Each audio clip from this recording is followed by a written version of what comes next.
Hello again, everybody, and welcome to Championship Weekend on the Mike Francesa podcast, part of the Bet Rivers Network.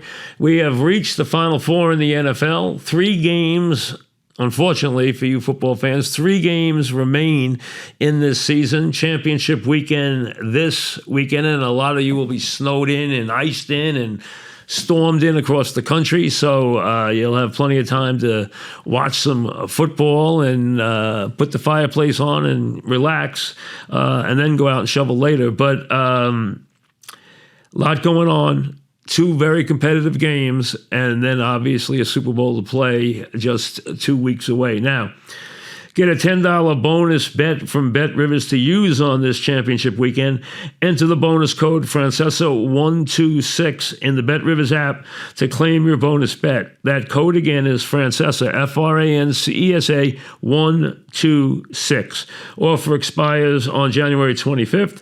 Must be 21. Eligible players only. Gambling problem? Call 1-800-GAMBLER, 1-800-GAMBLER. Now, here's the Francesa 5. Let me give you the games and then a couple of props for this championship Sunday. Game number 1, New England. It has bounced back and forth as a 4.5 to 5 favorite, obviously because of the big injury that Denver suffered with Nix at quarterback, which puts Stidham in the position of having to take the Broncos to the Super Bowl. He hasn't played in a couple of years. He's really only played 4 NFL games. He was ironically drafted by Bill Belichick and the Pats years ago and was considered, maybe the heir apparent at those times. So the Pats thought highly of him. He has been in Denver for 2 seasons. So he knows the Sean Payton offense. He has had this week of preparation and of Sean working on his psyche and working on the confidence level and the psyche of the entire team, which Sean is a master at. He will have the players believing, he will have the quarterback believing more than he probably should, and he will be bold and defiant and daring in his play calling because that's who he is. New England deserves to be favored. May has had a sensational year, but he has not had a sensational playoff. New England has won their 2 playoff games with defense. They beat up on the Chargers, and then they really embarrassed Stroud, who had a nightmarish game. Now, Denver had a tougher go, no question. And a controversial finish to put away Josh Allen. It happens.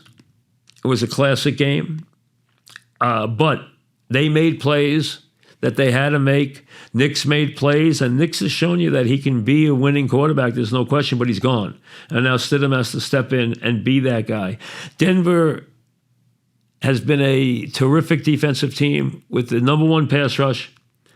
They will try to see if they can keep May off his game. May has been sacked 10 times in the 2 playoff games, and he has fumbled 6 times. On the season, he's been sacked 57 times, and he fumbled 14 times. He is vulnerable, and he's on the road in a very, very tough place to play. There is no harder place. There is no louder place than Denver is play to play. I've been there. And they are raucous. And they are as into it as a team can be. So you have to deal with the altitude. You have to deal with the noise level. And you have to deal with the defense. And that's a lot to ask. New England's never won a playoff game in Denver their own 4 lifetime. Does that matter? We'll see. Ironically, also, teams in the championship games that have been big underdogs in recent years, the underdogs have fared incredibly well. We'll see if Denver does again. I think Denver's going to play well. I think the defense is going to play well. I think Mims is going to make a big play. I think they will put pressure on May, and I think they will find a way to get out of there and show up with Stidham at quarterback in the Super Bowl against the Rams or Seattle. Now, getting to the Rams or Seattle, I've been a Ram guy all year. We know that. I picked him to go to the Super Bowl before the season started, Ravens and the Rams.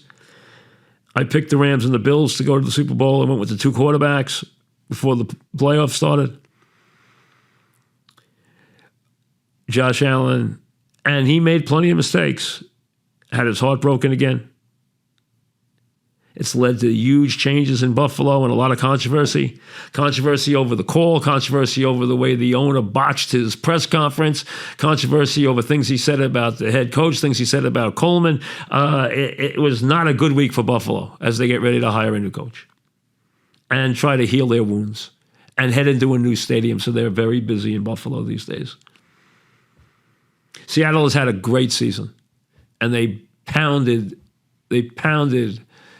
the Niners last week. The Rams and Seattle have both had terrific years. The Rams lost a heartbreaker. They led 30-14 in the fourth quarter, only to have Seattle come back with a heroic effort by Sam Darnold and win the game. These two teams score a lot of points. Playing in Seattle is not easy. Seattle is installed as a 2.5-point favorite. They lost Charbonneau to an ACL. As a matter of fact, to a bad, it might even be a dislocation. It's supposedly a very bad knee injury. So now Walker becomes the guy front and center. No two-headed monster this week. So Denver loses its quarterback. Seattle loses one of its two premier running backs. We have great wide receivers in this game, obviously on both sides. We have explosive offenses on both sides. Seattle is a better balanced team than the Rams are because they have no weaknesses. The Rams have incredible weaknesses at special teams, and they've had trouble holding leads, as the Seattle game attests, that they won 38-37 after trailing 30-14 in the fourth quarter. The Rams lost games this year they had no right losing. Does that make them vulnerable? Yes. And they come off a wild game against Chicago, where McVay, by his own admission, said he did not do a good job, that he made bad decisions. So look for him to be more on his game this week. I have great respect for what Seattle's accomplished. I have great respect for Seattle at home. It would not surprise anybody if Sam and Seattle go to the Super Bowl. The Rams are 2.5-point underdogs. I think it's Stafford's year. It's clearly been Nakoa's year. I think it's the Rams' year. I think they're going to the Super Bowl. I think now they're going to win the Super Bowl, but they have to beat Seattle first. I think whoever wins the Rams and Seattle will win in the Niners Park in 2 weeks, a park they know very well. It's been a big year for that division. Two of them are still here. One of them is going to the Super Bowl, and without question is going to be fairly heavily favored, maybe very heavily favored to win the Super Bowl. There's no question the Rams or Seattle, whichever one wins this game, will be the favorite in the Super Bowl. So I like Denver plus the points and the Rams plus the points. Both of them to win outright. Rams by a touchdown. Denver by 3 late. Now, 3 props for the Francesa 5. Denver, for all its pass rush prowess, for all its defensive abilities, has been vulnerable against the tight end this year. That has been the case. The May likes to throw the ball and move it around, and he has liked to throw the ball to his tight end Henry all year. Henry caught 69 passes this year.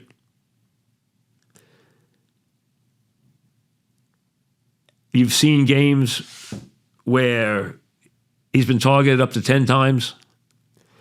I think he will be over on receptions in this game.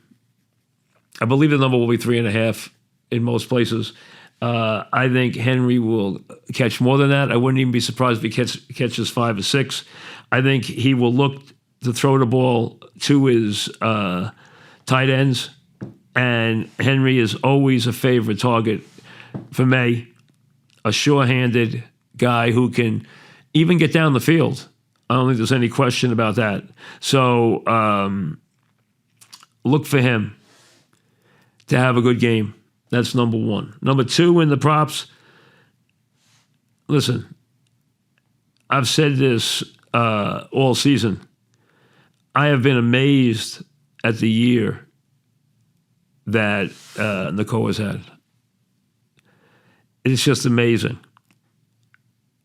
He is a brilliant football player. You might make the case that with the possible exception, and I'm excluding quarterbacks here because quarterbacks are separate. But if you ask me who's the best player in the NFL right now, I would say it's either Nakoa or Myles Garrett. Now, I'm excluding quarterbacks, obviously. I think Nakoa might have had as good a year as any receivers had, and I think he might be as good a receiver as I've ever seen in terms of his completeness, in terms of his ability to make plays as a runner, his ability to get open in the slot, his ability to get deep, his ability to make sideline catches, his ability to block, everything that he does. And they all know that he's getting the ball, and they all try to take him away. It's not possible. That's how good he is. He is a very special player, and I think on his reception over this week and put on another show. If they don't win, it won't be because of him. And then the third one, I'm going with Harvey out of the Denver backfield to go over his receiving yardage, which will not be that high, despite the fact he had 46 yards last week out of the backfield. Stidham is going to, without question, is going to throw the ball to the backs. Sean's going to have safe plays for him. He's also going to have some plays down the field, but he's going to have safe plays for him. When he has played, in the games he has played, he has thrown the ball to the backs a lot. You would expect him to throw the ball to the backs a lot in this game. In the Buffalo game, Harvey had 6 catches for 46 yards.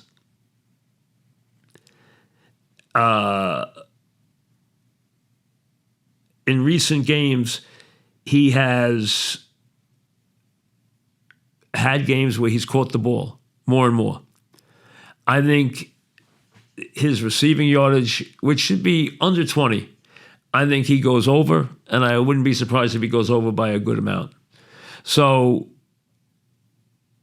Denver plus the points, Rams plus the points, Henry over his number of receptions for the Pats, Nakoa over his number of receptions for the Rams, and Harvey over his receiving yards for the Broncos. The Francesa 5 for this championship Sunday.